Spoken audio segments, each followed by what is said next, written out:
उसके लिए इस तरह की स्टेप्स ले, कदम उठाए। और अगर आपको जहां भी मेरी ज़रूरत पड़ते, तो ये विवाह आतंकवाद की सीरीज़ में चला ही इसलिए रहा हूं कि आप जहां भी हो मुझे फ़ोन करें, बात करें, मेरे से जितना हो सकेगा मैं करने के लिए तैयार हूं। उम्मत मोहम्मदिया सल्लल्लाहु अलैहि वसल्लम को बिखरने से बचाने के लिए मेरे से जो बन पड़ेगा मैं करने के लिए इंशाअल्लाह तैयार हूं। चलिए अब आते हैं सेकंड स्टोरी पे। सेकंड स्टोरी में भी एक केस ऐसा ही हुआ है। 6 साल शादी को हुए बच्ची के प्रोडक्टिविटी का कुछ इशू रहा, फिर IVRF से उसका बच्चा हुआ। वो पहले जॉब पे थी, उसने जॉब छोड़ दी, फिर उसका हस्बैंड उसको जॉब के लिए टॉर्चर किया करता था। ये सारी चीज़ें अभी स्लाइटली बाहर आई है देखने के लिए। लेकिन सबसे इम्पॉर्टेंट चीज़ ये है कि वो बच्ची अपना घर छोड़ के अपने बेटे को लेकर के कहीं चली गई है। 33 साल की मुस्लिम फैमिली से लड़की है। जब उसका नंबर ट्रेस किया गया तो नंबर वगैरह ट्रेस करने के बाद में ये पता चला कि कोई एक नॉन मुस्लिम लड़के के साथ में उसका कम्युनिकेशन जो है फ़ोन पे चल रहा था रेगुलर।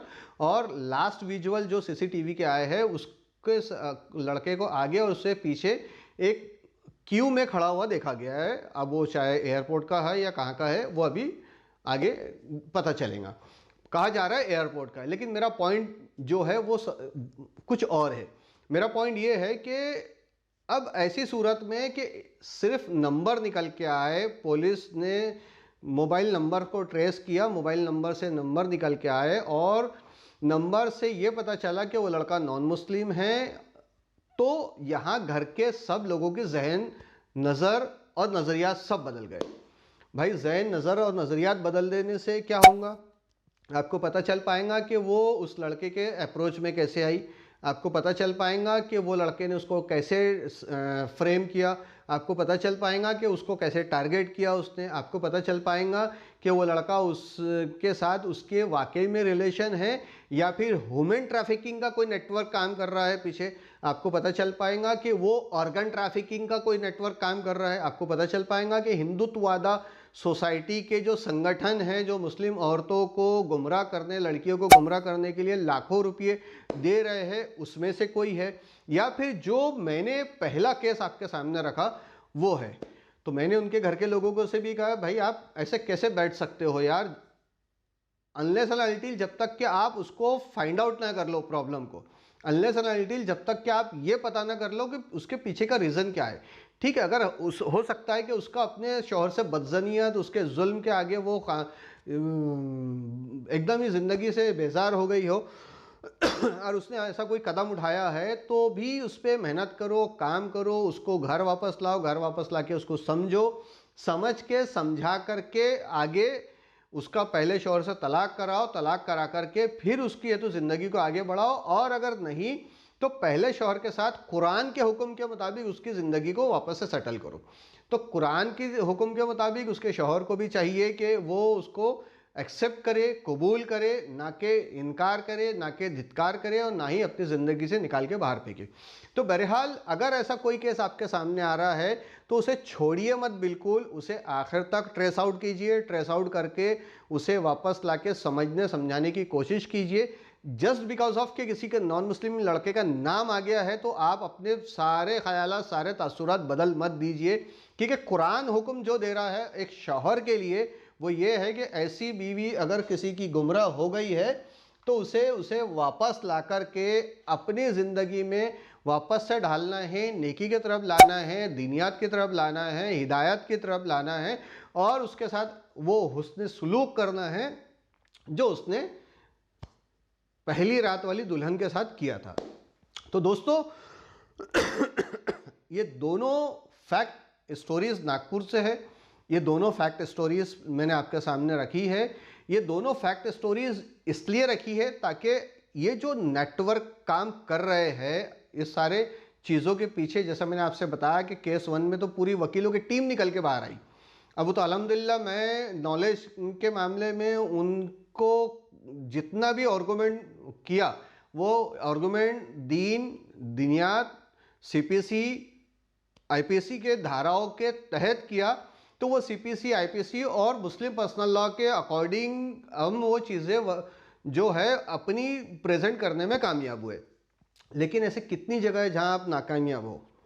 तो ये जिम्मेदारी है सोसाइटी की, कलेक्टिव रिस्पॉन्सिबिलिटी लेने की। ये नहीं सोचने का है कि वो उसने बुरा कर ली, उसने बुरा कर लिया, उसकी औलाद है, उसकी बीवी है, वो भग गई, ये हो गया, वो हो गया। निगेटिव थॉट से आप बच नहीं सकते। अल्लाह रब्बुल इज़्ज़त आखिरत में आपसे इस बारे में सवाल ज़रूर करेगा, क्योंकि उसने आपको, मुझे अक्ल तस्लीम दिया है, अशरफुल मखलूक़ात में है, हमें सोचने समझने की सलाहियत दिया है। इस केस में और इस तरह के केस में मेरी दरख्वास्त है मुस्लिम वकीलों से, वो निकले, बाहर आए, सामना करे, कौम को साथ दे। पैसा तो तुमने ज़िंदगी भर कमाना है, कभी कभी ऐसे काम बिना पैसे के लिए भी करे, क्योंकि तुम्हारी जो तालीम अल्लाह ने तुमको दिया है, ये इसकी पूछ आखिरत में, कब्र में, दोनों जगह होनी है। तो दोस्तों, उम्मीद है कि ये दोनों बातें आप लोग ज़हननशीन रखेंगे और दोनों केस स्टडीज़ के हिसाब से अपने आसपास नज़र रखेंगे। दोनों केस स्टडीज़ के हिसाब से अपने आसपास अगल बगल में ऐसी कोई भी घटना घटती है तो इनिशिएट करेंगे, आगे बढ़ेंगे उसमें, और आगे बढ़ कर के उसको रिजॉल्व करने की कोशिश करेंगे इंशाअल्लाह। चलिए, विदा लेने से पहले एक बार आप सबसे दरख्वास्त है कि हम सब है तो अल्लाह तबारक व तआला के रहम व करम से सलामत रहिए, दुआ करते रहिए। फ़लस्तीन के मुसलमानों के लिए दुआ कीजिए, देश की भलाई के लिए दुआ कीजिए। भारत में मुसलमानों के ख़िलाफ़ में जितना जहर फैलाया जा रहा है, अल्लाह तबारक व तआला उस सब को ख़त्म कर दे, ये दुआ कीजिए। मुसलमानों के साथ साथ देश की हिफाजत के लिए दुआ कीजिए, हमारी आने वाली नस्लों की हिफाजत के लिए, मौजूदा वक्त की नस्लों की हिफाजत के लिए दुआ कीजिए। आँखें, कान, सब कुछ खुले रखे। बहुत सारी साजिशें हमारे ख़िलाफ़ रची जा रही है, बहुत सारी साजिशों पे काम किया जा रहा है, बहुत बड़े ऑर्गेनाइजेशनल लेवल पे काम हो रहा है। इसलिए हर एक चीज़ पे निगाह बनाए रखना ज़रूरी है और हर एक चीज़ पे निगाह बनाए रखिए। शादीहमारी.com मुस्लिम मैट्रिमोनियल वेबसाइट के इस यूट्यूब चैनल शादी हमारी को आप सब्सक्राइब कीजिए, घंटी वाला बटन भी आज से दबा के रखें, ताकि ऐसे और इन्फॉर्मेटिव नॉलेजेस आपके सामने हमेशा आती रहे। बड़े वीडियोस को भी देखने की आदत डालिए, क्योंकि सब्जेक्ट ऐसे होते हैं मेरे कि उसे समझने और समझाने के लिए टाइम लगता ही है, शॉर्ट में नहीं बताया जा सकता। लिहाजा आप तो कमेंट बॉक्स में अपनी अपनी राय दीजिए, अपने अपने आसपास में नज़र रखिए। ऐसी कोई केस स्टडीज़ आपके सामने हो तो बताइए, हम उसको अपने प्लेटफॉर्म पे प्रेजेंट करेंगे इंशाअल्लाह अज़ीज़। हो सकता है उस केस स्टडी से आगे किसी को रोकने, समझने, समझाने का मौका मिल सके।